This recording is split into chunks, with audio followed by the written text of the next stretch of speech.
Hello mga kakabsat, nagluto kami ng barbecue sa kaarawan ni Papa Sam. Ang una naming sinalang ay isaw ng manok. Ay hala, pinagpapasa-pasa pa namin yung pamahid namin. Ay tunay nga naman, ang saya namin, grabe. Yung sa isip namin, may tagal naman maluto. Nakakagutom naman kasi ang amoy. The moment of truth ay matitikman na namin. Grabe, ang sarap. Wala pa yung sauce yan. Ano kaya pag may sauce na? Yung naluto na ng aming sausawan, lasang-lasa ang aming barbecue.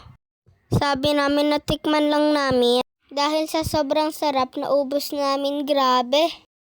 Baka sa susunod, ayaw na kaming pag-ihaw.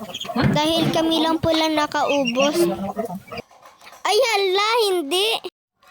Para sa amin lang pala talaga yun. Wow! Eto, grabe, ang sarap. Kaya naubos namin lahat ng barbecue. Yung sausawan namin na isa, pinuno ni Kuya Jello ng sili. Tapos pinasawsaw namin si Mama Cecil. Ay grabing reaction ni Mama Cecil. Maubo-ubo pa naman siya sa sobrang anghang. Pero sarap na sarap siya sa aming luto. Nakaihaw na kami ng barbecue, iniwan na namin si Mama Cecil. Baka pati isda maubos namin.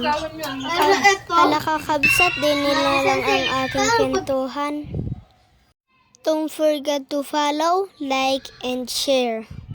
Thank you for watching.